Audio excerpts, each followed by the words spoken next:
Okay.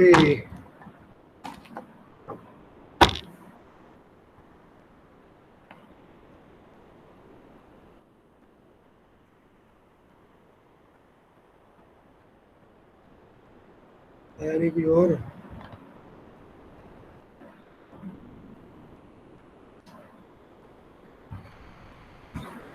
Okay, तो join हो गया।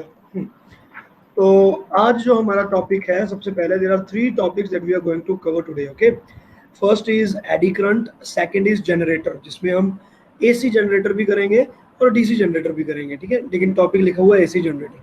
और उसके बाद हमारे पास आएगा transformer. These are the three topics that we are going to finish today. और इसके साथ आपका सारे का सारा चैप्टर कंप्लीट हो जाएगा। So starting today with our topic eddy current.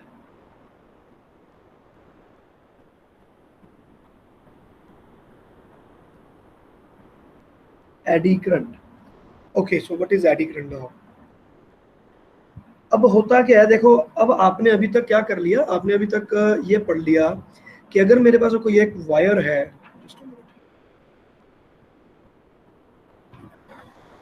Okay, so the topic that we are starting is eddy current.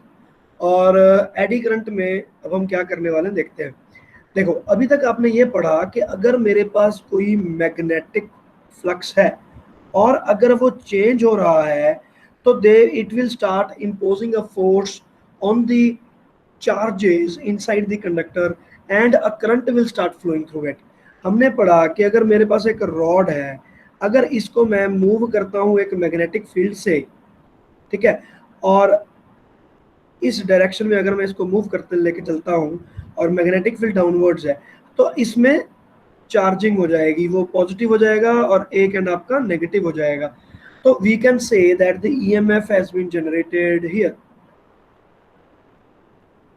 तो ये हमने पढ़ लिया। लेकिन अब यहाँ पर बहुत बड़ा सवाल ये होता है कि ये तो रॉड है, और रॉड है तो जिसके कारण मुझे पता है कि रॉड बड़ी पतली सी है, तो यहाँ से जो भी मेरे पास चार्जेस मूव करेंगे वैसे ऊपर की तरफ मूव करना शुरू कर देंगे। लेकिन अगर मैं इसकी जगह एक बहुत बड़ा चंक या एक बहुत बड़ी प्लेट ले लूं, लेट अस से मैं यहाँ पर एक प्लेट ले लेता हूँ, and this is a plate complete, ये रिंग विंग नहीं है, प्लेट है पूरा का पूरा। अब इसमें कोई एक चार्ज पड़ा है।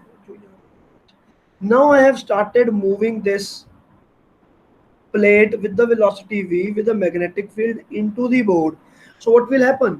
अगर मैं यहाँ पर पाम रूल यूज करूंगा, मैग्नेटिक फील्ड की तरफ उंगलियां करके, वेलोसिटी की तरफ थंब करके, तो मुझे पता चल गया कि ये जो पॉजिटिव चार्ज है, इसको ऊपर की तरफ फोर्स लगेगी and it will start moving up. धीरे धीरे जब ये मूविंग अप हो जाएगा तो इसकी वेलोसिटी कुछ और हो जाएगी। तो अब उसके बाद इसको जो फोर्स लगेगी वो अप नहीं होगी, वो कहीं और होगी। तो it will start moving like this. तो ये एक सर्कुलर फैशन में मूव करेगा और ये ऐसे करके मूव करेगा। और हो सकता है कि कहीं टक्कर हो जाए तो उसके बाद यहाँ पर मूव करता रहे, यहाँ वाला यहाँ पे मूव करता रहे, यहाँ वाला चार्ज यहाँ पर मूव करता रहे। तो just because this rod is very thin, मैं उसकी थिकनेस को निग्लेक्ट कर देता हूँ और मैं इस केस को लेता ही नहीं कि ये जो चार्ज है वो किसी और डायरेक्शन में मूव करे। मैं कहता हूँ कि भाई ये जो पॉजिटिव चार्ज है it will definitely be moving up, और ऊपर जाते जाते वो ऊपर वाली चीज को पॉजिटिव कर देगा और नीचे नेगेटिव चार्ज इकट्ठा हो जाएगा। ये मैंने अपने ऊपर कंडीशन लगाई है कि अगर मेरे पास वायर हो, रॉड हो जो कि बहुत पतली हो, जिसकी थिकनेस मैं निगलेक्ट कर रहा हूँ, लेकिन फॉर दैट सेक अगर मैं थिकनेस उसकी निगलेक्ट नहीं कर सकता तो क्या होगा। तो अब मैं इस प्लेट का एग्जांपल लूंगा, ठीक है। तो एडी करंट की डेफिनेशन क्या होती है? These are the currents induced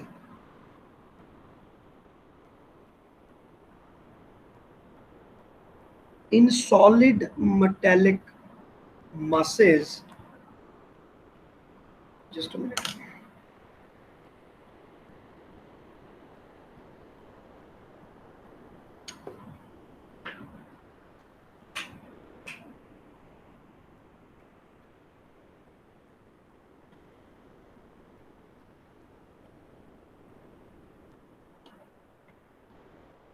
current induced in solid metallic masses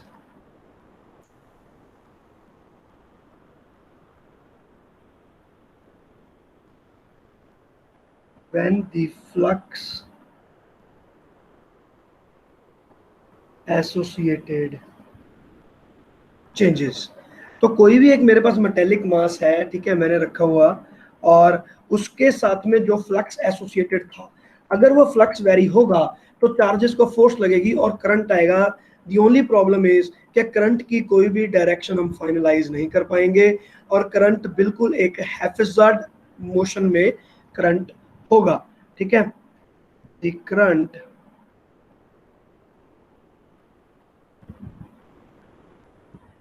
will not have any specific direction and it will move in random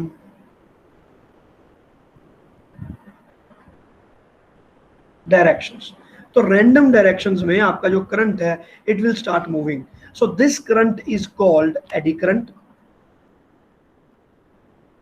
या दिस तो लिख ही नहीं सकते, तो these currents, so these currents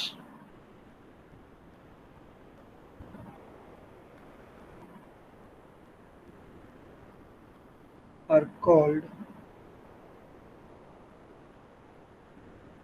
AD currents. अब इनके कारण होता क्या है, आपकी मैग्नेटिक एनर्जी यूज हो जा रही है, magnetic energy is getting converted into current, electric energy, और electric energy is getting converted into heat energy, क्योंकि रेजिस्टेंस तो उसको मिलेगा ही। रेजिस्टेंस क्या होता है, the collisions of the charges with the atoms inside the wire, inside the conductor. तो वो तो होगा ही होगा कोलिजन्स, और उन कोलिजन्स के कारण रेजिस्टेंस भी होगा।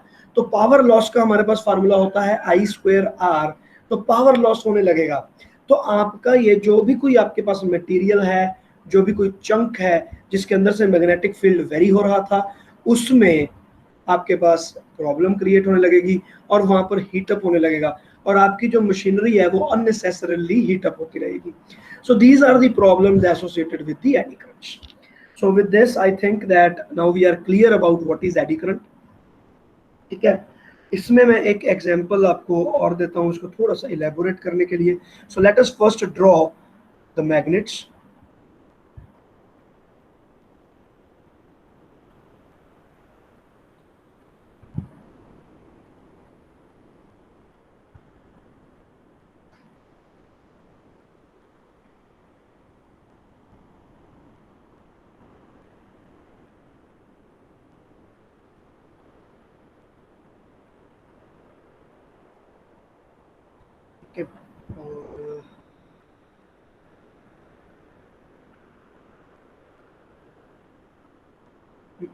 ऐसा तो नहीं बनेगा, चलो तो मैं खुद ऐसे ही बनाने की कोशिश करते हैं।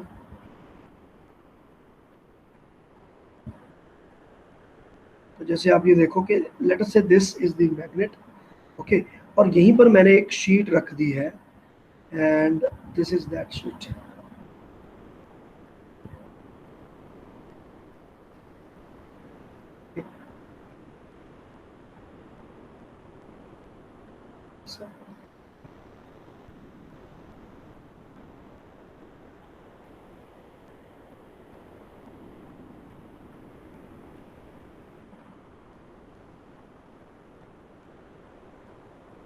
Like this, okay. तो ये मेरे पास मैग्नेट्स हैं और ये शीट मैंने ऐसे रखा हुआ। I hope it is clear to you. ये कोई भी इजी वे नहीं है डायग्राम ड्रॉ करने का। तो ये होगा नॉर्थ फेज, ये होगा साउथ फेज।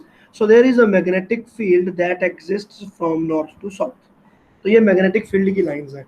तो अब आप देख सकते हो कि अगर मैं इन मैग्नेट्स को आगे पीछे मूव करने लगूं तो व्हाट विल हैपन, इसके अंदर से जाने वाला फ्लक्स चेंज हो जाएगा, मैग्नेटिक फील्ड इस तरफ हो गया, ठीक है, और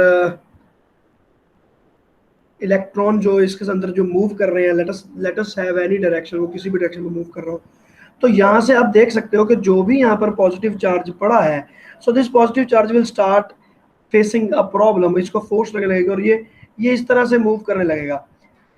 हाँ भाई देखो, आप अपने डायरेक्शन बनाकर देखो, are you getting this, are you able to understand मैं क्या बनाना चाहता हूँ यहाँ पे?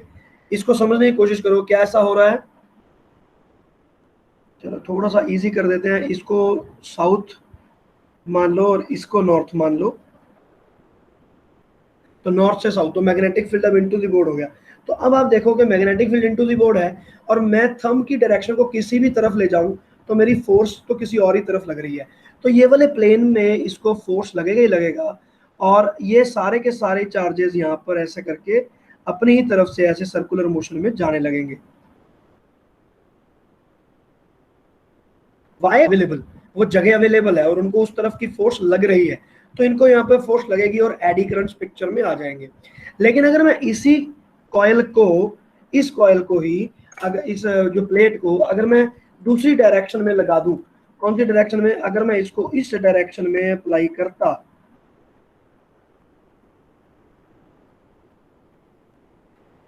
लेट अस से इस प्लेट को मैं इस डायरेक्शन में लगा दूं अगर, तो आप देख सकते हो कि देयर विल बी नथिंग। अगर मैं ऐसा करूंगा तो मैग्नेटिक फील्ड, अब देखो आप कहां से कहां जाएगा, मैग्नेटिक फील्ड जा रहा होगा ऐसा ऊपर की तरफ, तो now magnetic field is parallel to the motion of the charge. तो मैग्नेटिक फील्ड ये रहा, तो अगर उसको जो भी कोई फोर्स लगेगी हमारे चार्ज को, वो इस प्लेन में नहीं लगेगी। हाँ भाई बच्चे, मैं जो कह रहा हूँ समझ में आ रहा है आपको कि नहीं समझ में आ रहा? हाँ भाई, यस और नो में जवाब दो। हाँ जी सर। सर फिर तो दूसरी कोई। देखो मैं कहना चाहता हूं कि अगर मेरे पास ये वाली प्लेट है और मैग्नेटिक फील्ड मेरा यहाँ से यहाँ जा रहा है नॉर्थ टू साउथ, ठीक है, तो इस केस में मेरे पास जो ये मेरे पास कॉइल आ गई, ठीक है, इसमें इसमें जितने भी चार्जेस हैं उनको जगह मिल जा रही है और वो ऐसा राउंड राउंड घूम पा रहा है। लेकिन अगर मैं इस प्लेट को ऐसे रखने की बजाय ऐसे कर दूं, तो फिर से मैंने उसको थिकनेस बड़ी पतली दे दी, क्योंकि उसको तो ये वाली एक्सिस मान लो आप ना, एक एक्चुअली डायग्राम नहीं ठीक से बन रहा, ये एक एक्सिस मान लो आप, ठीक है, लेट अस से दिस इज जेड एक्सिस। तो अब आप देखो कि अगर आपके पास ये जेड एक्सिस में है तो एडी करंट्स आ रहे हैं, तो जेड एक्सिस में इस प्लेट की थिकनेस क्या है? जेड एक्सिस में इस प्लेट की थिकनेस है ये जेड एक्सिस की थिकनेस हो गया, तो यहाँ पे करंट को मूव करने में जगह मिल रही है। लेकिन अगर मैं इस प्लेट की बात करूं तो जेड एक्सिस में इसके पास कुछ भी नहीं है, बहुत ही पतली शीट है, तो इतनी पतली थिकनेस होने के कारण आपके चार्जेस के पास जेड एक्सिस की तरफ मूव करने की जगह ही नहीं है, जिसके कारण यहाँ पर करंट फ्लो नहीं करेगा। So this is the way in which we can prevent the eddy currents.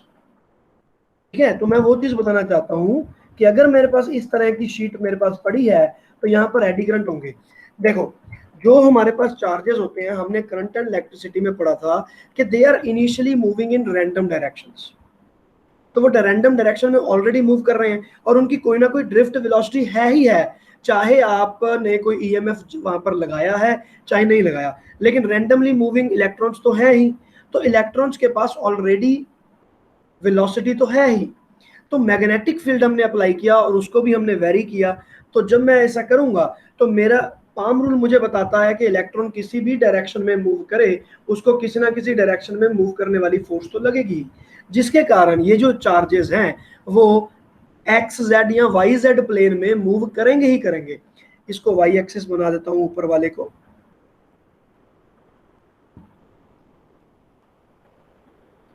Let us से दिस इज वाई एक्सिस, ये वाई एक्सिस हो गया। तो वाई एक्सिस और जेड एक्सिस, तो वाई जेड प्लेन में हमारे पास सर्कुलर मोशन करने वाले चार्जेस हो गए। बच्चे नहीं समझ में आया तो बताओ, मैं दोबारा बता देता हूँ। हाँ भाई, ठीक है सर। भाई सबको समझ में आ गया? जशन, यस सर। ठीक है ना? देखो कहने का मतलब ये है कि अगर मेरे पास ये जो प्लेट है, अगर मैं इस प्लेट की थिकनेस को पतला कर दूं और इस प्लेट की थिकनेस को मैं बहुत ऐसा कर दूं, देखो लेट से ऐसे, अब मैंने ये प्लेट जो थी मेरे पास उसको मैंने इसमें कन्वर्ट कर दिया। अब सोच के बताओ कि इलेक्ट्रॉन कैसे मूव करेगा चार्ज? अगर वो सर्कुलर फैशन में मूव करेगा भी तो उसको ऐसे ऐसे मूव करना पड़ेगा ना। तो उसके एडी करंट्स को मैंने रिड्यूस कर दिया। अगर मैं इसको और ज्यादा पतला कर दूं, लेट अस से मैं बोलूं कि नहीं नहीं, इसकी थिकनेस को बिल्कुल आप निगलेक्ट ही कर दो, जो इसकी थिकनेस है उसको आप बिल्कुल निगलेक्ट कर दो, आप इतना पतला बना दो। तो अगर मैं इसको इतना पतला बना रहा हूं, तो अब बताओ मुझे कैसे मूव करेगा? अगर मैग्नेटिक फील्ड ऐसा है और वेलोसिटी ऐसा है, तो सर्कुलर मोशन में तो ये मूव कर ही नहीं सकता, तो इसको पक्के तौर पे ऊपर की तरफ जाना पड़ेगा और यहाँ पर पॉजिटिव और यहाँ पर नेगेटिव क्रिएट करना ही पड़ेगा। ठीक है, so that is the place. अब आप देखो ये रॉड नहीं है, ये शीट है, ये शीट है, दिस इज अ शीट। अब उस शीट को पतला कर दिया आपने, तो you have reduced the eddy currents. So this is what I wanted to say यहाँ पर, कि भी यहाँ पर तो आपके पास एडी करंट्स आ रहे हैं ऑरेंज कलर में, लेकिन इस केस में आपके पास एडी करंट्स नहीं बन रहे। ठीक है, तो अब करते हैं हम एडी करंट्स की प्रॉपर्टीज को स्टडी। तो ऑब्वियसली दिस इज अनडिजायरेबल, ठीक है, और उसमें बहुत सारी हमारे पास जो है हमारी पावर जो है वो लूज हो जाती है। तो अब इसको हम कैसे बचाते हैं? तो सबसे पहले इसको मिनिमाइजेशन के बारे में मैं बताता हूँ।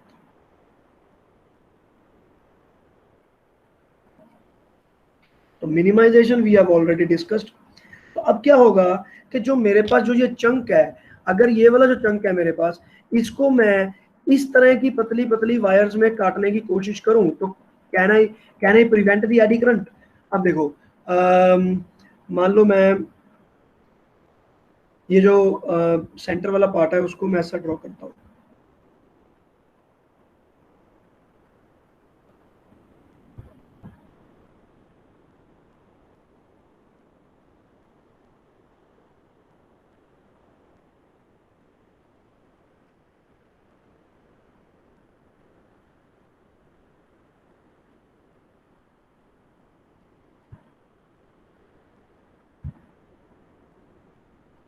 अभी देखो ये मेरे पास चंक हो गया, ठीक है, और मैग्नेटिक फील्ड की डायरेक्शन जो हो गई वो मेरे पास हो गई कुछ इस तरह की। मैग्नेटिक फील्ड ये मेरे पास मेटेलिक चंक है। अब आप सोच के देखो कि इसमें कोई भी रैंडम डायरेक्शन में अगर आप पॉजिटिव चार्ज को मूव करोगे तो व्हाट विल हैपन? मान लो मैं यहाँ से एक पॉजिटिव चार्ज को ऊपर की डायरेक्शन देता हूँ, सुनाओ इसको किस तरफ फोर्स लगेगी? ये रही मैग्नेटिक फील्ड और ये रहा ऊपर, तो ये तो पीछे की तरफ चला गया पॉजिटिव चार्ज। तो आप ऐसा करो, मैग्नेटिक फील्ड की डायरेक्शन चेंज कर देते हैं। लो अब ये मैग्नेटिक फील्ड हो गया, तो इस ऑरेंज कलर को दूसरी तरफ फोर्स लगेगी और ये इस तरह से सर्कुलर मोशन के अंदर जाएगा, ये ऐसे मूव करने लगेगा। तो सारे के सारे आप सोच के देखो कि ऐसे मूव करने लग गए।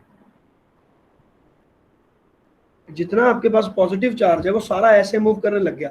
तो इस it has given birth to the eddy currents. लेकिन अगर मैं ये वाला कंसेप्ट यूज करूं, ये वाला कॉन्सेप्ट, और मैं इसकी शीट्स काटनी शुरू कर दूं, व्हाट आई डू, मैं यहाँ से चाकू लेकर मैंने क्या किया, मैंने यहाँ से ऐसे करके इसकी एक शीट काट दी।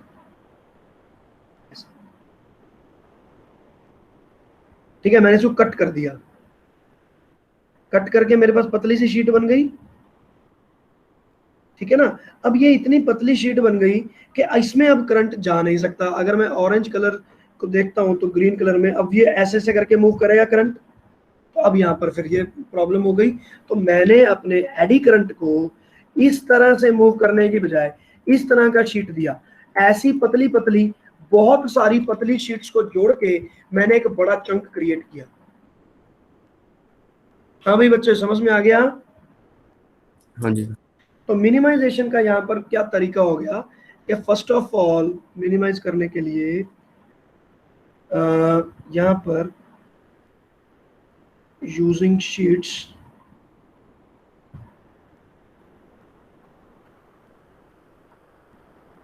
Instead of mass, chunk mass. Chunk mass मतलब कोई क्यूबॉइड या क्यूब है, उसकी बजाय हमें पतली पतली शीट्स यूज करनी है, जैसे हमारी कॉपी के पेज। ठीक है, फिर नंबर 2 उसके ऊपर हम क्या करते हैं, उनको लैमिनेट करते हैं। लैमिनेट क्यों करेंगे? क्योंकि अगर मैं कॉपी के आपके पेजेस हैं उनको लैमिनेट नहीं करूंगा तो फिर तो सारे का सारा करंट मिक्सअप हो जाएगा, क्योंकि वो कंडक्टर है। तो मैं चाहता हूं कि वो करंट मिक्सअप ना हो, तो मुझे उसको नॉन कंडक्टर लैमिनेशन भी करनी पड़ेगी। तो मैंने हर कॉपी के कागज के ऊपर एक शीट लगा दी और लैमिनेट कर दिया। लैमिनेशन करने के बाद तीसरा, बाइंडिंग देम टुगेदर।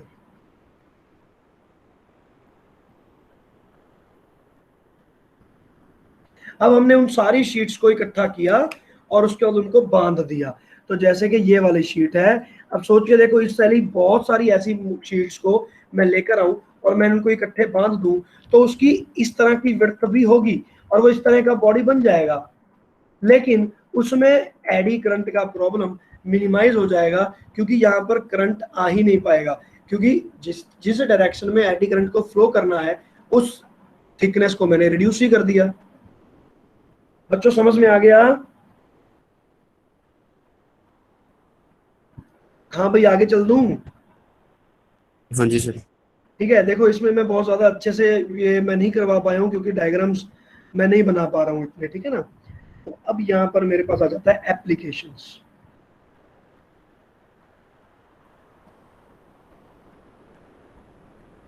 तो एप्लीकेशंस में अब हम देखते हैं कि इनके क्या क्या एप्लीकेशंस होंगे। तो जहां पर भी मुझे एनर्जी को वेस्ट करना है, इलेक्ट्रिक एनर्जी ज्यादा है उसको वेस्ट करना है, वहां पर इसके यूजेस आ सकते हैं। तो नंबर 1 हो गया जैसे कि इंडक्शन फर्नेस।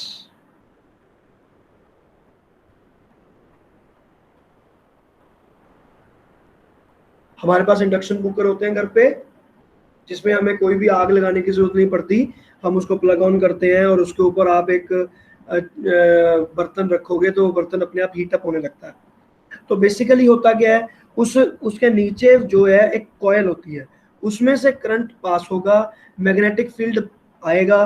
क्योंकि आप एसी करंट यूज कर रहे हो तो वहां पर एक वेरिएबल मैग्नेटिक फील्ड क्रिएट होगा, और वेरिएबल मैग्नेटिक फील्ड क्रिएट होने के कारण वहां पर उसके ऊपर रखे हुए बर्तन के अंदर के जो चार्जेस होंगे उनको फोर्सेस लगेंगी और वहां पर हीट प्रोड्यूस होगी, तो आपका बर्तन गर्म हो जाएगा और बर्तन के अंदर रखा हुआ पानी बाद में उसके कारण गर्म हो जाएगा। तो इंडक्शन फर्नेस बहुत बड़ी फर्नेस होती है जहां पर हम मेटल्स को पिघलाना, ये वो सब चीजें होती हैं। सेम चीज ही हमारे इंडक्शन कुकर में और इन सब चीजों में यूज होते हैं। सेकंड, इसका एक बहुत बड़ा काम होता है इलेक्ट्रोमैग्नेटिक डैम्पिंग।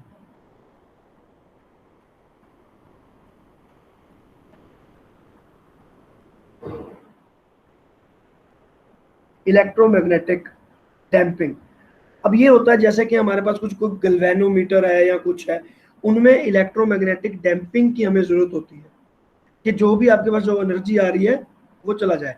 तो वहां से हम इसको यूज करते हैं, एडी करंट को।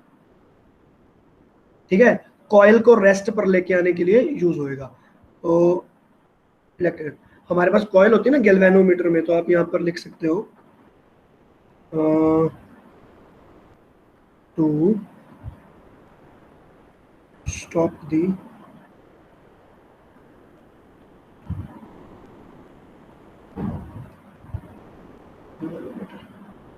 ब्रेक की तरह यूज होता है। ठीक है, उसके बाद आएगा आपका इलेक्ट्रिक ब्रेक्स।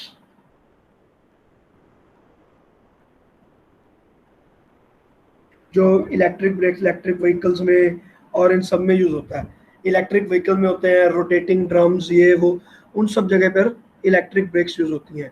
तो वहां पर क्या होता है, एक मटेरियल बीच में डाल दिया जाता है और सारे का सारा जो है, जो काइनेटिक एनर्जी है वो इलेक्ट्रॉन को मिल जाती है और वो हीट एनर्जी में कन्वर्ट करके सारी एनर्जी को खराब कर देता है और आपका जो व्हीकल है वो रुक जाता है। चलो, तो ये है आपका एक छोटा सा टॉपिक था जो कि था एडी करंट। तो एडी करंट में हमने ये देखा कि अगर मेरे पास कोई वायर ना हो और वायर की बजाय मेरे पास एक बहुत मोटा कोई लोहे का चंक है, जैसे आपकी बुक है, ठीक है, आपकी बुक जितनी मोटी कोई मटेरियल, लोहे का मटेरियल पड़ा है, अगर मैं उसको रखूंगा तो इलेक्ट्रॉन को समझ नहीं आएगा कि मैं कौन सी डायरेक्शन में जाऊं, तो जिसके कारण वो एक अलग ही लूप क्रिएट करने की कोशिश करेगा, तो जिसके कारण वहां पर करंट्स पैदा हो जाएंगे जो कि हमें जरूरत नहीं है, जो कि अननेसेसरी है। ऐसे करंट्स को हम बोलते हैं एडी करंट्स, और ये हमारा बहुत नुकसान करते हैं।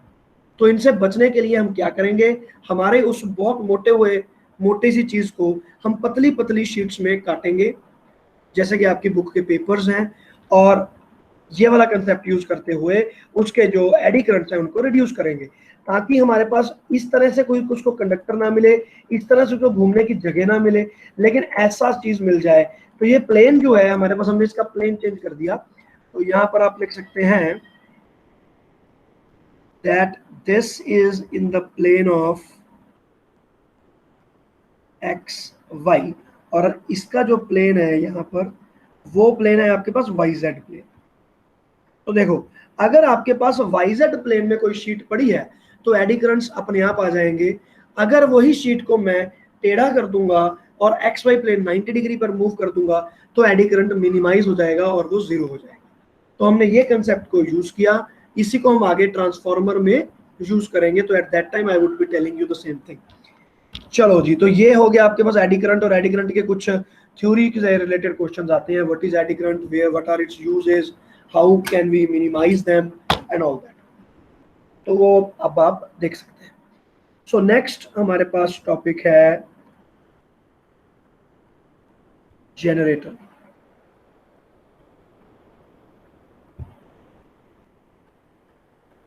तो पहले हम करेंगे एसी जनरेटर और उसके बाद हम करेंगे डीसी जनरेटर। ओके, तो एसी जनरेटर से पहले मैं आपको याद दिलाना चाहूंगा फैराडे लॉ। ठीक है, तो according to Faraday,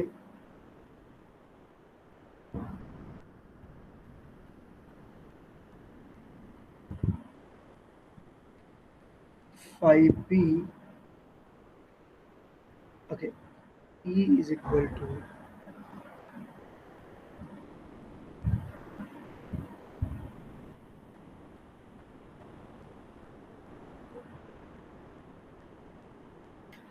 be no.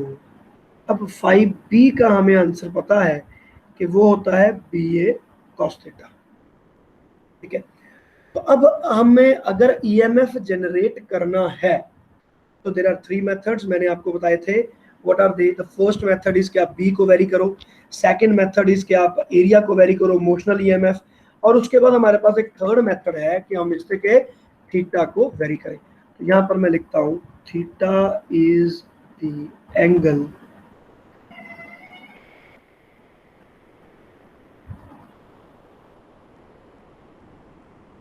magnetic field vector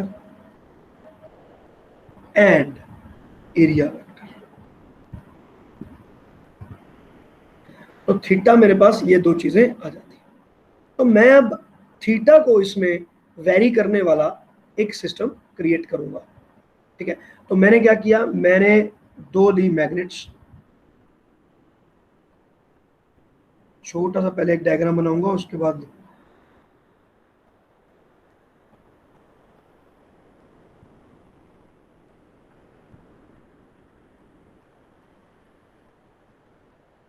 जैसे तो अब ये एक मेरे पास मैग्नेट बन गया। ठीक है, और बिल्कुल ऐसा ही एक मैग्नेट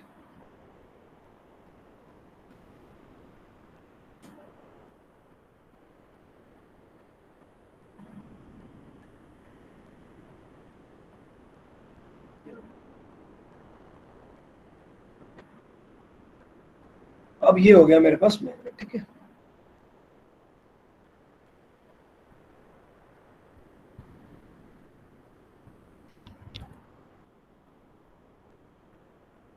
तो magnetic field is created, this is north and this is south. तो मैग्नेटिक फील्ड हमारे पास क्रिएट हो गया, और वो मैग्नेटिक फील्ड क्रिएट हुआ इस डायरेक्शन।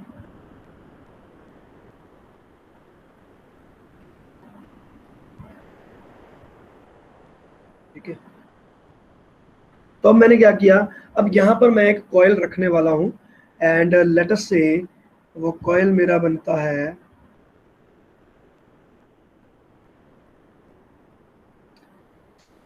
डायग्राम बनाने बड़े मुश्किल है यार। एक ये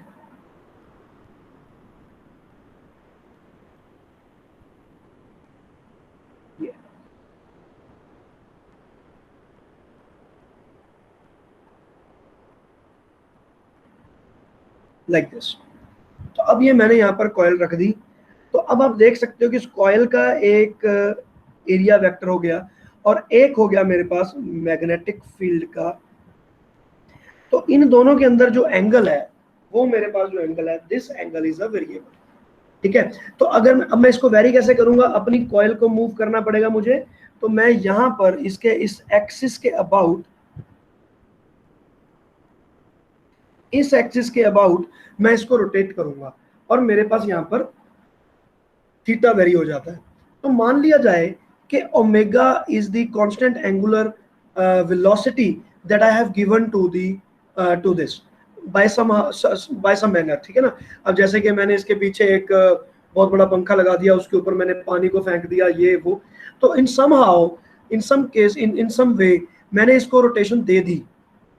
ठीक है, अब वो रोटेशन मुझे यहाँ पर मिल गया तो ओमेगा वेरी हो गया, ओमेगा चलने लगा। I tried to create a constant omega now. तो कांस्टेंट ओमेगा हो गया, तो मैं ये कह सकता हूँ कि ये थीटा क्या है। तो with respect to T I can write as theta is equal to omega T. So five B मेरे लिए बन जाता है B into A, sorry, cos omega T. ये बन गया। तो अब मेरे पास थीटा वेरिएबल ऑफ टाइम बन गया।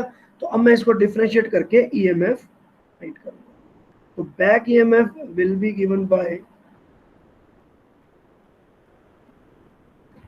तो B constant, A constant, d by d t of, तो अब ये माइनस, तो ये आ गया minus B A. Chain rule लगेगा तो ओमेगा बाहर आएगा और इसकी जगह पे आ जाएगा साइन ओमेगा टी, और वो भी माइनस में, माइनस माइनस कट गया। तो ये आपके पास बना B A omega sine omega T.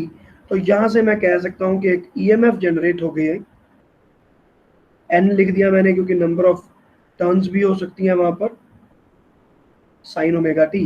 So this can be written as E naught sine omega T. तो ये बन गया आपके पास E is equal to E naught sine omega T बच्चे। तो इसको कहते हैं हम ऑल्टरनेटिंग करंट की जो ईएमएफ है। ठीक है, अब इसका एक डायग्राम है मेरे पास, I will show you that diagram. मैंने ये डायग्राम रखे हुए हैं पहले से।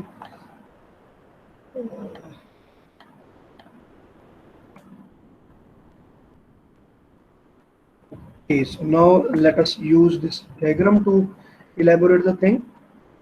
okay, हो क्या रहा है अब देखो। अब यहां पर मेरे पास E is equal to E naught sine omega t आ गया। ठीक है, अब ये आया कैसे देखो। तो ये डायग्राम बड़ा साफ सुथरा सा बना हुआ है। This is one magnet, this is another magnet, और ये मैग्नेटिक फील्ड है। तो यहां से जो मेरे पास वायर है, ठीक है, इनका मैं पहले नेमिंग करने वाला हूँ वायर की। तो वायर की नेमिंग करेंगे।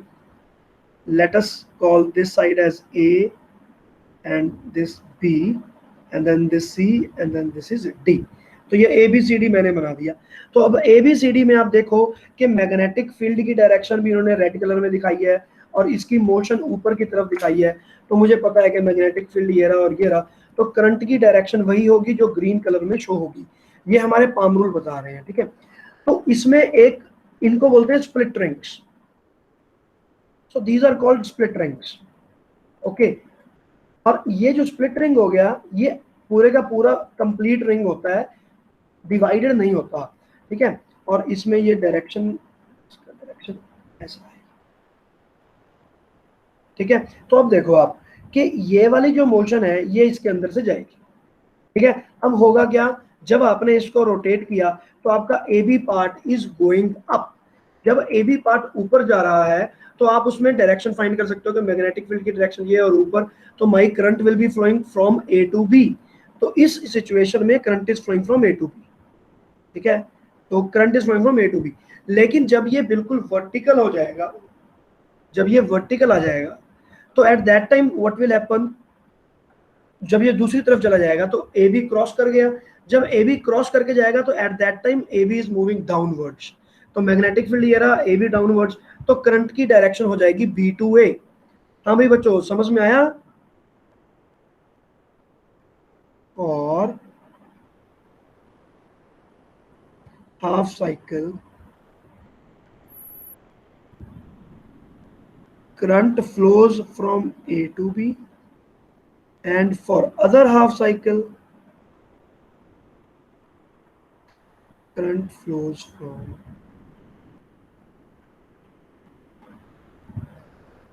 हाँ भाई, ये बात समझ में आई कि नहीं आई, ये बताओ आप।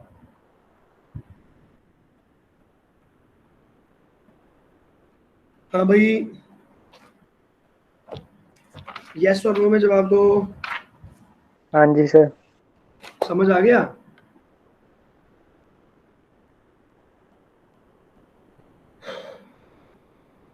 कोई जवाब नहीं दे रहा, इसका मतलब बाकी दोनों को कुछ भी समझ में नहीं आ रहा। हर्ष,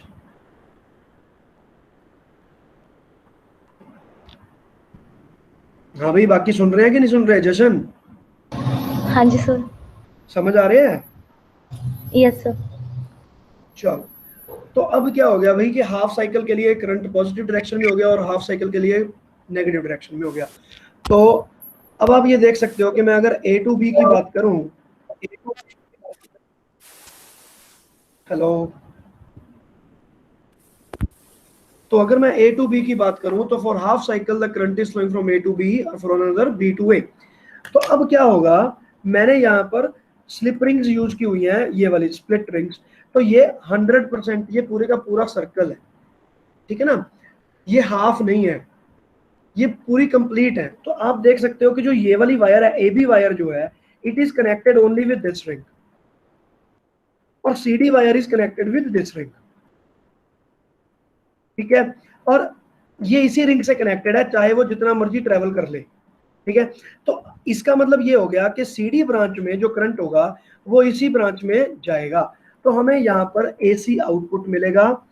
sometimes the current will flow like this and the other time the current will flow like this। तो यहां पर मुझे AC करंट मिलेगा मेरे लोड में, ठीक है। और इसमें मैं लिख सकता हूं कि E will be given by and I will be given by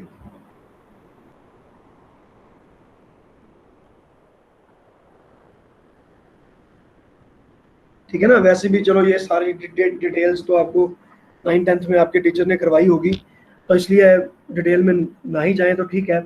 तो ये आ गया मेरे पास I is equal to I naught sine omega T.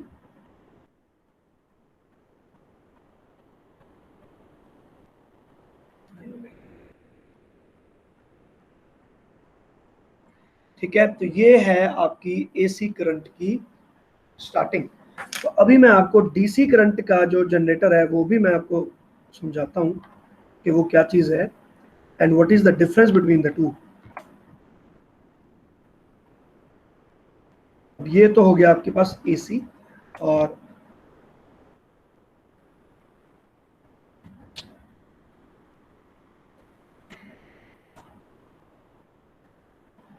ये देखो,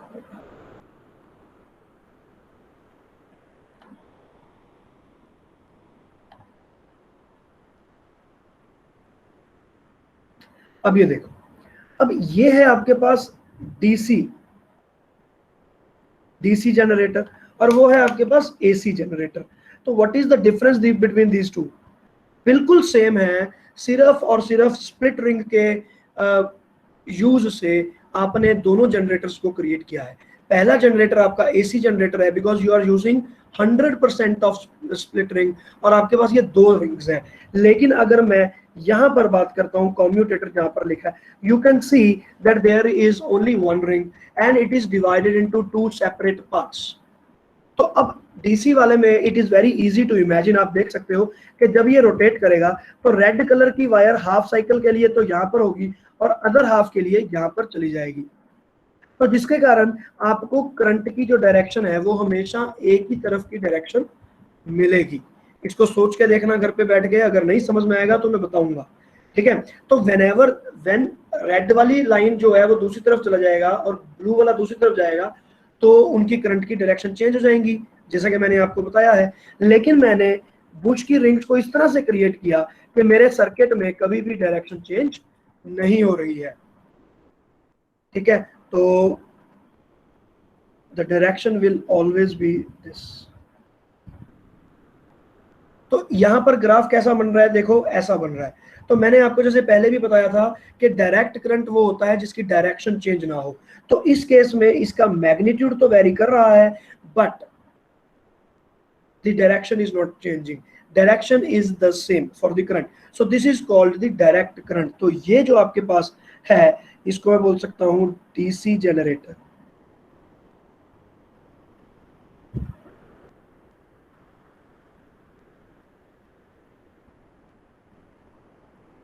This is DC generator.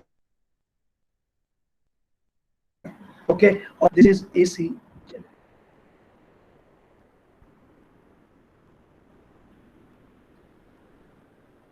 बच्चे बात क्लियर हो गई?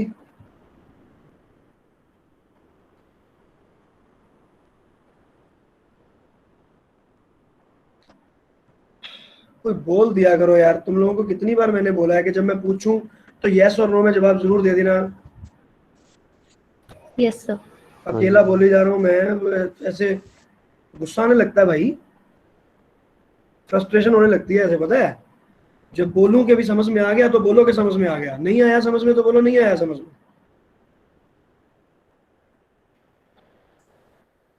चलो, तो अब ये हो गया आपका एसी जनरेटर और डीसी जनरेटर।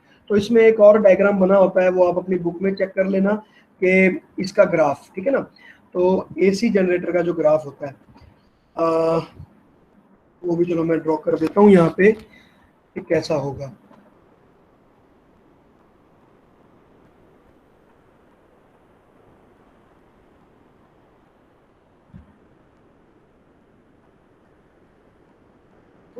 ये बिल्कुल साइन का ग्राफ बनेगा।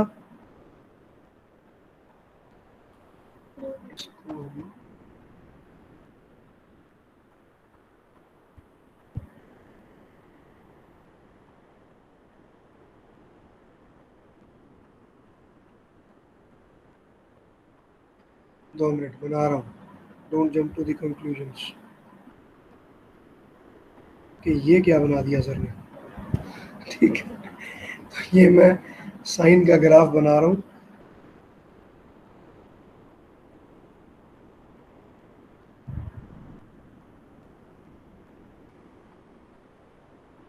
लो अप्रोक्सीमेशन साफ बन गया मेरे पास साइन का ग्राफ, ठीक है। और अब इसमें होता क्या है, देखो जब मेरे पास ये आ गया आपके पास 0 डिग्री और ये आ गया π/2, फिर ये पाई,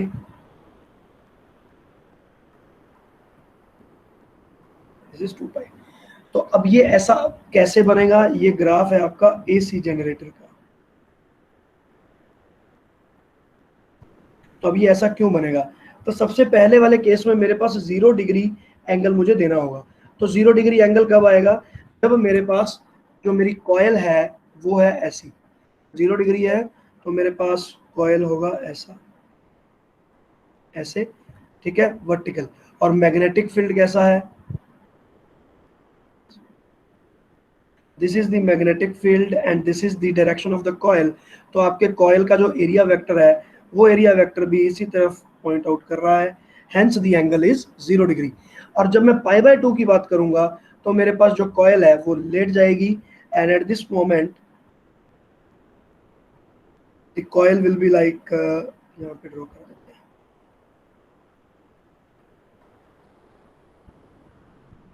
coil will be like this, ठीक है। तो अब ये कॉयल लेट गई, तो at this time magnetic field is again in this direction.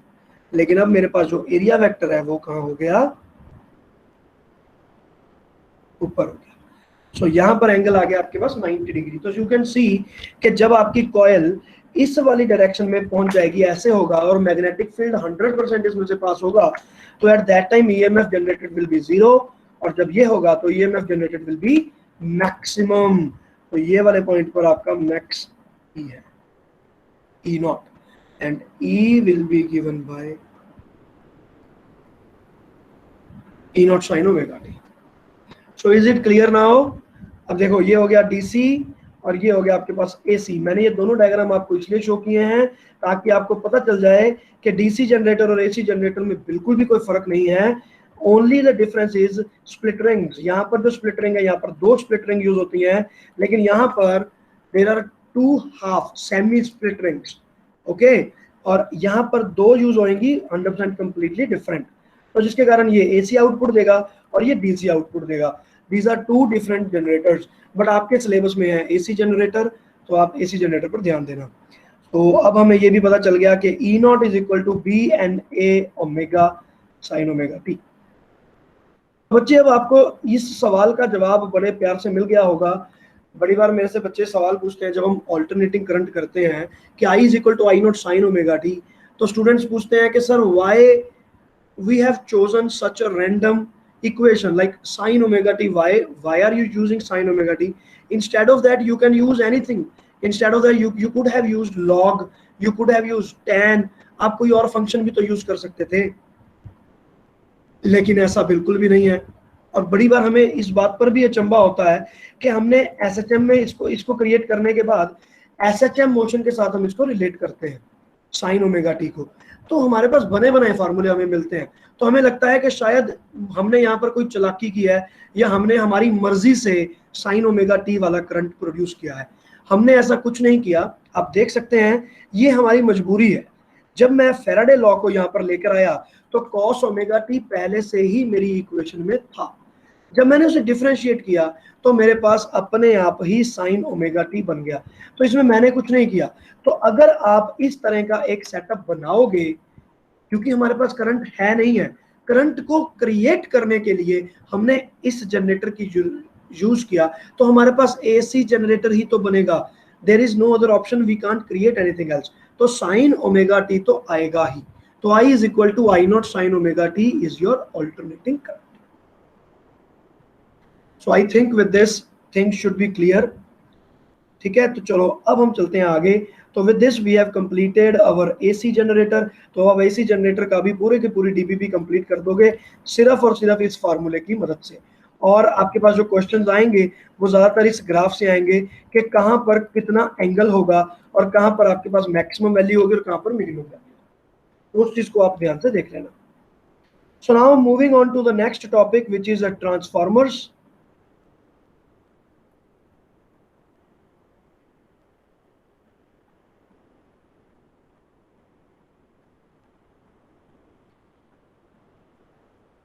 तो ये भी आज ही हम खत्म कर देंगे। We are having 10 minutes with us. Okay, transformer. So now what is transformer? तो ट्रांसफॉर्मर हमारे पास एक ऐसा डिवाइस है जिसकी मदद से हम वोल्टेज को वेरी करते हैं। Wait a minute.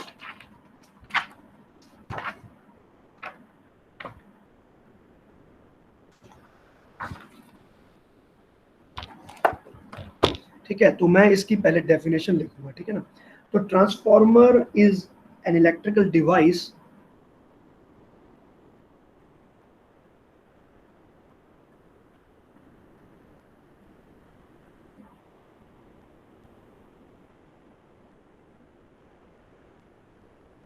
for converting alternating current at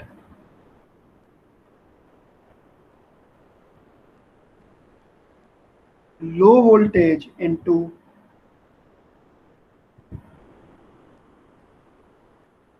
high voltage और वाइस वर्सा। वाइस वर्सा मतलब लो टू हाई और हाई टू लो। हमें करंट की वोल्टेज को वेरी करने के काम आता है। तो देखो बच्चों, जब हमने करंट एंड इलेक्ट्रिसिटी चैप्टर पढ़ा था तो एट दैट टाइम हमने आपको क्या पढ़ाया था? सिर्फ और सिर्फ करंट ऐसे पढ़ा दिया था कि हमने बैटरी लगा दी, रेजिस्टेंस इतना, I is equal to V/R। तो करंट कभी भी वेरी नहीं हो रहा था। दूसरी चीज, वहां पर बैटरी हम अपनी मर्जी की लगा रहे थे, तो वोल्टेज में अपनी मनमर्जी की लगा रहा था, तो वोल्टेज बढ़ाना और कम करने का तो सवाल ही नहीं पैदा होता, क्योंकि वो तो मैंने अपनी मर्जी की लगाई। लेकिन अगर मैं इस तरह का DC जनरेटर या AC जनरेटर यूज करता हूं, ठीक है, तो अब यहाँ पर तो 100% चीज मैं जनरेट कर रहा हूं। तो करंट को जनरेट करना भी मेरी मुट्ठी में है, वोल्टेज को जनरेट करना भी मेरी मर्जी पर ही आधारित है कि मैं जितनी मर्जी वोल्टेज और ये सब मुझे लेकर आ सकता हूँ। इट्स नॉट लाइक बैटरी कि आपने ये बैटरी 6 वोल्ट की लिया तो 6 ही वोल्ट होगा, 10 वोल्ट लिया तो 10 वोल्ट ही होगा, ऐसा नहीं। तो यहाँ पर मैं वोल्टेज को वेरी भी करूंगा, करंट को भी वेरी करूंगा, यहाँ पर मैं सब कुछ वेरी कर सकता हूँ। यहाँ पे कुछ भी चीज एब्सोल्यूट टर्म्स में डिफाइंड नहीं है, वो मेरी मर्जी है कि मैं किस चीज को एब्सोल्यूट टर्म्स में डिफाइन करूं। तो अब मैं चलता हूं आगे। अब यहाँ पर एक छोटा सा एग्जांपल देता हूं। जैसे मैंने आपको पहले करंट एंड इलेक्ट्रिसिटी में दिया कि मेरे पास वोल्टेज, जहां पर थर्मल पावर प्लांट में वोल्टेज प्रोड्यूस हो रही है, यहां से इलेक्ट्रिसिटी प्रोड्यूस की मैंने, ठीक है। और इलेक्ट्रिसिटी प्रोड्यूस करते ही इसके एक सर्टेन वोल्टेज थी, ठीक है। और मैंने चाहा कि मैं इसको ट्रांसफर कर दूं आपके घरों तक।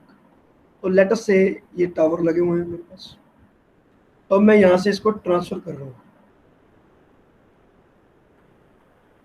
तो अब आप देखो कि ये जो थर्मल पावर प्लांट है, ये पावर प्लांट तो पता नहीं कितने किलोमीटर दूर है, ये तो हमसे बहुत ज्यादा किलोमीटर दूर है, बहुत दूर है। तो अगर मैं उसकी ये वायर की लेंथ देखूं कि how much length of the wire is required कि वो इलेक्ट्रिसिटी को मैं आपके घर तक पहुंचा सकूं, तो ये तो बहुत ज्यादा हो गया।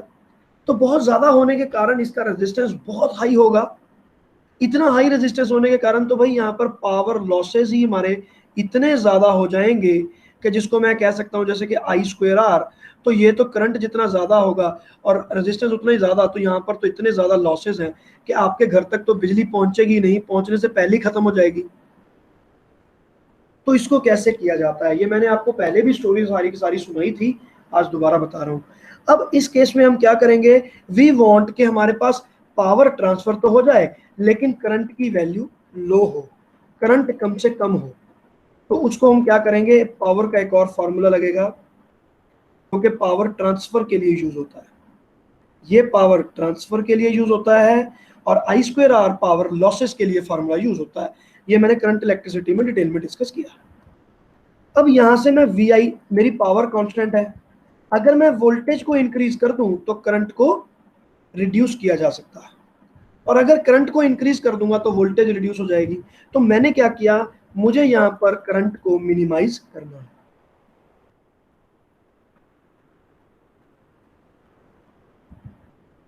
करंट को मिनिमाइज करने के लिए मुझे यहां पर वोल्टेज को हाई करना पड़ेगा और मैक्सिमाइज करना पड़ेगा।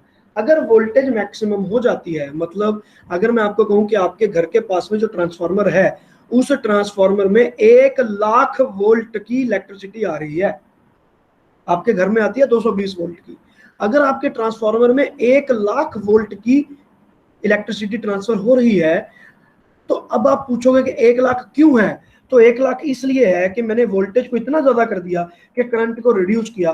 करंट को रिड्यूस करने पर मेरे पास पावर लॉसेस जो मेरी थ्रू आउट वायर के थे उनको मैंने मिनिमाइज कर दिया, और मैंने अपनी पावर फिर भी ट्रांसफर कर ली।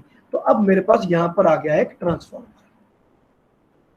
तो ट्रांसफार्मर इस तरह से बनता है, और यहां से ये वायर ऐसा करके आती है, और इधर हमारे पास एक दूसरी वायर लगी रहती है ऐसे। ये होता है मेरे पास ट्रांसफार्मर। अब ट्रांसफार्मर क्या करता है, एक यहां पर ट्रांसफार्मर लगा रहेगा, ठीक है, जो कि इसको 1 लाख वोल्टेज तक लेकर जाएगा, और एक दूसरा वोल्टेज होगा जो स्टेप डाउन होगा, जो उसको 220 वोल्ट पर लेकर आएगा। तो यहां पर आएगा मेरे पास स्टेप डाउन ट्रांसफार्मर, और यहां पर आएगा आपका स्टेप अप ट्रांसफार्मर। तो ये तो हो गया ट्रांसफार्मर का थोड़ा सा introduction. So now what is transformer, अब हम इस बात को देखते हैं। ट्रांसफार्मर मेरे पास कुछ इस तरह का एक गैजेट है, यहाँ मेरे पास ट्रांसफार्मर की फोटो ही पड़ी है, मैं लेकर आया था, वेट अ मिनट, इसे उठा लेते हैं।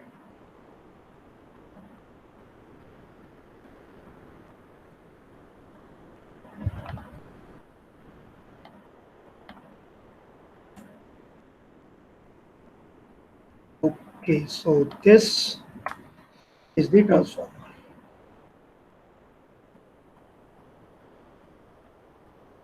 ये हो गया आपका ट्रांसफार्मर। तो अब आप देख सकते हो कि ट्रांसफार्मर में बेसिकली हो क्या रहा है। मेरे पास ये है एक आयरन कोर, जिसको इन्होंने ट्रांसफार्मर कोर लिखा हुआ है, आयरन कोर।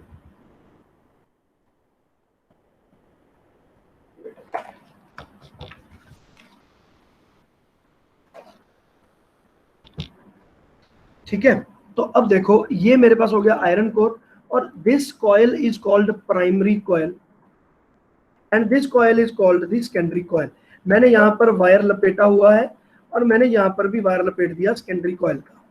तो ये दोनों की दोनों यहाँ पर लपेट दी और इसके अंदर मैंने ट्रांसफार्मर कोर रखा है।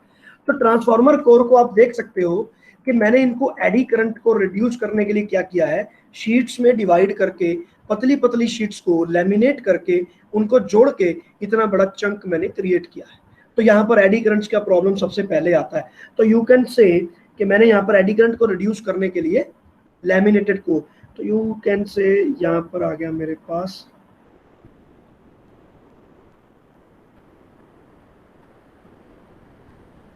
Laminated soft iron sheets.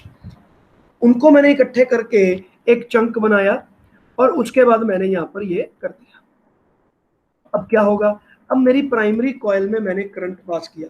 Primary coil में करंट पास करते ही यहाँ पर मैग्नेटिक फील्ड आ गया, because this is a solenoid. Magnetic field के फ्लक्स प्रोड्यूस होने पर ये फ्लक्स चला गया यहाँ पर। सुना, यहाँ पर मैं फिर से बताता हूँ सॉफ्ट आयरन की property. There is a property. Soft iron is a ferromagnetic substance.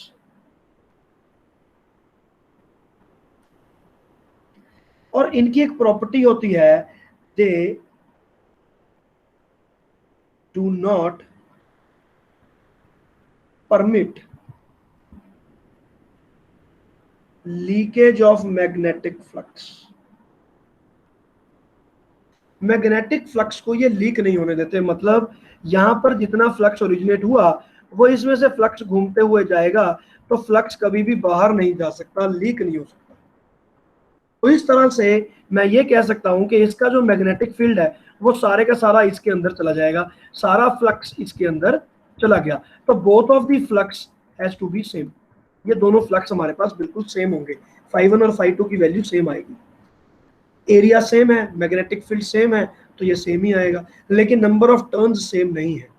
तो थोड़ा उसमें वहां पे जाके हमारे पास चेंजेस हो जाएंगी मैग्नेटिक फील्ड की, तो वो मैं आपको बताता हूँ कैसे होगी। चलिए, तो अब मैं प्राइमरी कॉइल और सेकेंडरी कॉइल के अंदर अप्लाई करता हूँ अपने फार्मूला। तो यहां पर मैं आया। So first of all, when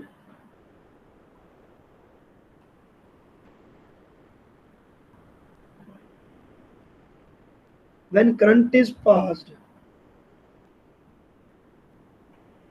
in primary coil, ठीक है, फ्लक्स जनरेट हो गया φ1 विल बी गिवन बाय जो भी आपका मैग्नेटिक फील्ड है N1 into area 1, this is the flux, okay। अब इसमें क्योंकि जो हमारा मैग्नेटिक फील्ड है, मैं इसमें for the time being solenoid का ही फार्मूला यूज कर रहा हूं, N into I। वैसे इसको सोलेनॉइड का फार्मूला हम यहाँ पर यूज नहीं कर सकते, because this is not an infinite solenoid, moreover it is not circular, तो we can't use this formula. तो मैं सिर्फ आपको बता रहा हूँ, चलो आप इसको भी हटा दो, फिर मैं बात दूसरी जगह पे बताता हूँ। अब आप यहाँ पर देखो,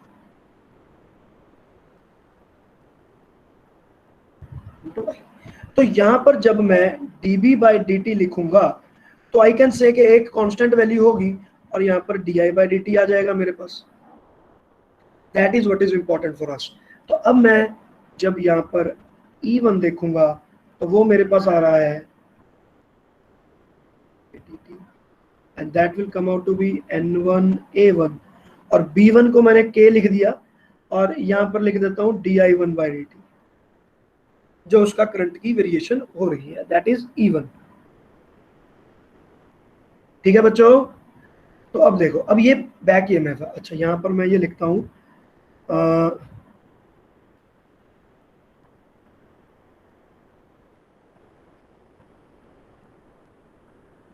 इन प्राइमरी कॉइल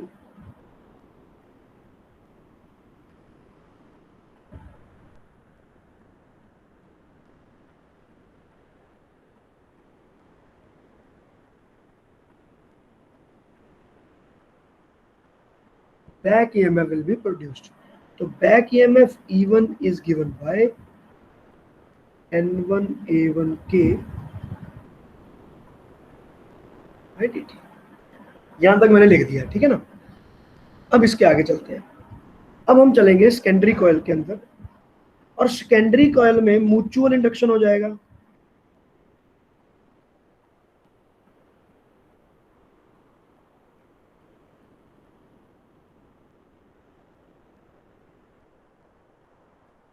तो यहां पर भी मैं अपना E2 में फाइंड करूंगा जो बैक EMF आएगा।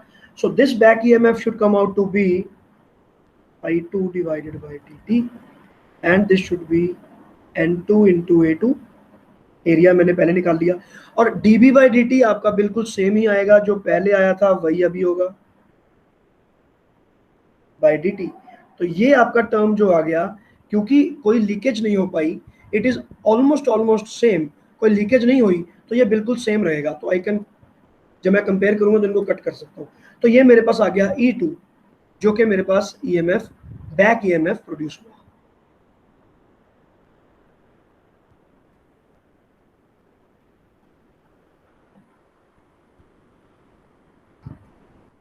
Back EMF in secondary coil. हाँ भाई बच्चों, मेरे साथ हो?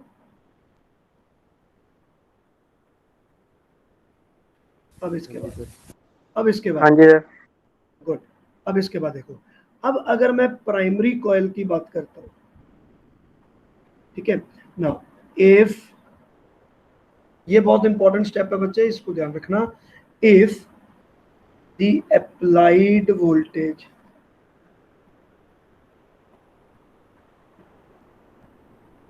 Across primary coil is E, ठीक है, net EMF will be E minus E1। बच्चों देखो, अब मैंने क्या किया, जो मेरे पास ये है, अब इसमें मैंने यहाँ पर, इसने जैसे VP लिखा हुआ है, तो इंस्टेड ऑफ VP आप यहाँ पर मान लो कि मैंने E लगा दिया ना। E is a variable obviously, मैंने E लगा दिया, और यहाँ पर एक बैक EMF पैदा हो गई। तो बैक EMF की ऐसी छोटी सी बैटरी लग गई E1, तो ये लग गया अलग से। तो E1 इसके अपोजिट जाएगा, तो मतलब E माइनस E1 इसका नेट वोल्टेज हुआ जो इसके अक्रॉस हुआ। तो अब मैं मान लेता हूं कि इसका रेजिस्टेंस R था, so E minus E1 should be equal to I into R। यहां पर मैं कंडीशन लगाऊंगा,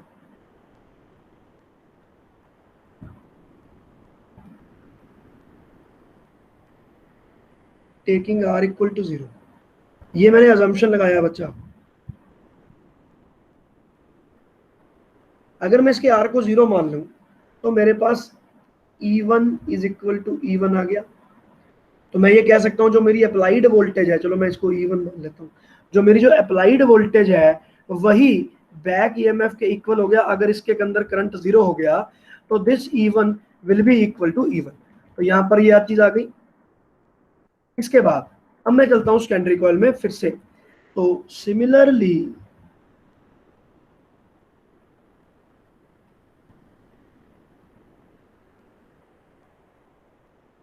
उसमें भी मैं रेजिस्टेंस को 0 मानूंगा, तो E2 को E2 के बराबर कर दूंगा, ठीक है।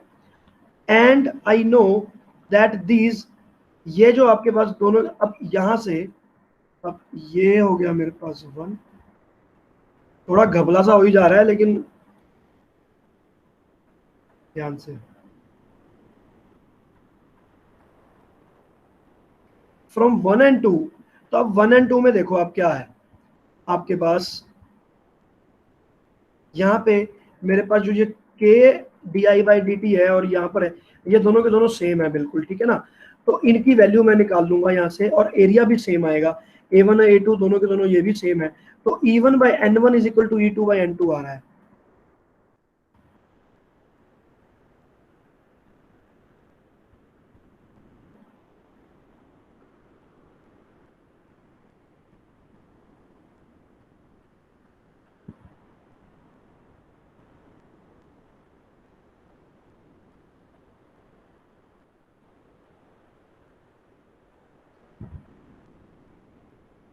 ठीक है। और अब so we can write as E2 by E1 is equal to N2 by N1। बच्चे डेरिवेशन इसका बहुत ज़्यादा कंफ्यूजिंग है, इस बात को ध्यान रखना, क्योंकि इसमें कंडीशंस, असम्पशंस सारा कुछ ही लगी जा रहा है। ठीक है, तो इसको आपने ध्यान में रखना है। तो यहां से मुझे ये पता चल गया कि E2 क्या है। E2 है मेरे पास सेकेंडरी कॉइल की वोल्टेज,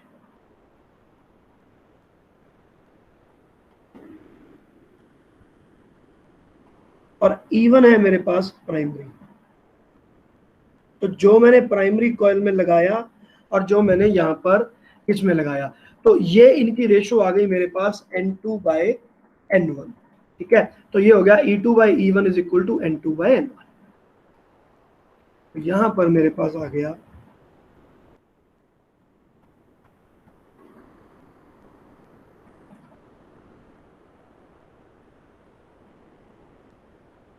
हाँ भाई बच्चों, इज इट क्लियर? हाँ जी सर। आज का टॉपिक, हाँ आज जी के सर। सारे थोड़े से गड़बड़ टॉपिक एंड डिवाइसेस हैं, जिसके कारण थोड़ा सा कंफ्यूजन हो जाता है और डायग्राम भी अच्छे से नहीं बन पाते। तो उन चीज़ों को थोड़ा सा ध्यान से पढ़ना, आपको ये सारी चीज़ बिल्कुल क्लियर हो जाएगी। मैथमेटिकली सोचा जाए तो इस पूरे टॉपिक में कोई भी चीज़ इतनी डिफिकल्ट नहीं है। It's a very simple formula, E2 by E1 is equal to N2 by N1, where N2 and N1 they are the number of turns in secondary coil and the primary coil। तो इसमें कोई फर्क नहीं पड़ता, कोई बहुत बड़ा formula नहीं है, लेकिन डेरिवेशन थोड़ा कंफ्यूजिंग है, इसको थोड़ा ध्यान में रखना।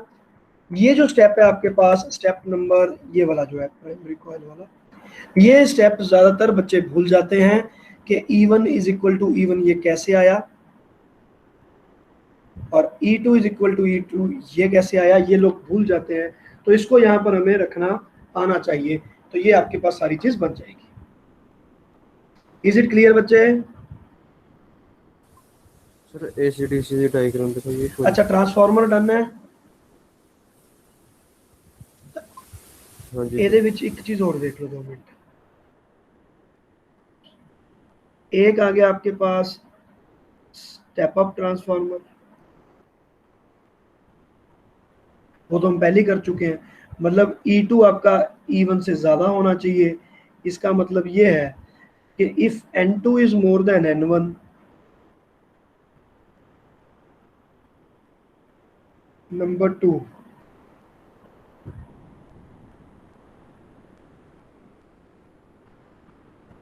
Step down transformer. तो स्टेप डाउन में क्या होगा हमारे पास, N2 will be less than N1 and this will result in the secondary EMF will be lesser than this। और इसके आप एग्जांपल्स याद रखना, जैसे कि mobile charger, adapters, laptop charger. तो ये क्या चीज होती है, ये 220 वोल्ट पे आपके पास इलेक्ट्रिसिटी आती है, लेकिन आपके मोबाइल का जो चार्जर है उसका आउटपुट जो है वो होता है 5 वोल्ट या 6 वोल्ट, सिर्फ 6 वोल्ट। 220 वोल्ट पे आपने वायर लगा दी। आप अपने लैपटॉप को या अपने मोबाइल फोन को डायरेक्ट किसी तार पे क्यों नहीं लगा देते? आपका कूलर है, कूलर की तार को हम ऐसे काटते हैं और उसमें से तार निकाल के अपने आप ही प्लग में डाल देते हैं। चार मोबाइल के लिए क्यों नहीं कर सकते हम ये सब? अगर मोबाइल के चार्जर को भी आप काटोगे तो 2 ही वायर मिलेंगी, उनको काट के अगर आपने डायरेक्ट लगा दिया तो आपके मोबाइल में सारे सर्किट्स जल जाएंगे, क्योंकि उनकी उतनी वोल्टेज को हैंडल करने की कैपेबिलिटी नहीं है। इलेक्ट्रॉनिक सर्किट्स हैं, बहुत हल्का करंट में काम करते हैं, तो इसलिए हमें स्टेप डाउन ट्रांसफार्मर चाहिए रहेगा। तो स्टेप डाउन ट्रांसफार्मर के बहुत अच्छे एग्जांपल्स हैं मोबाइल चार्जर और अडेप्टर, और स्टेप अप ट्रांसफार्मर तो आपके पास जो बड़े बड़े लगे रहते हैं इलेक्ट्रिशियन के पास, वो होते हैं। तो with this my dear student, हमने इसको कर लिया है खत्म। अब आप इसमें थोड़ा खुद पढ़ के देख लेना ट्रांसफार्मर का, एंड देन आपको कंप्लीट डिटेल पता चल जाएगी। हाँ बच्चे, अब आप डाउट पूछ सकते हो।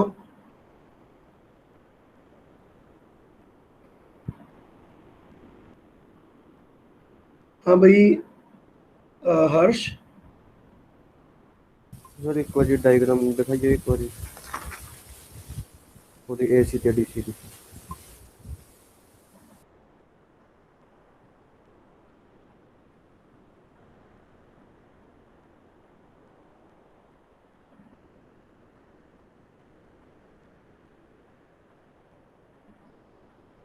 ठीक है सर।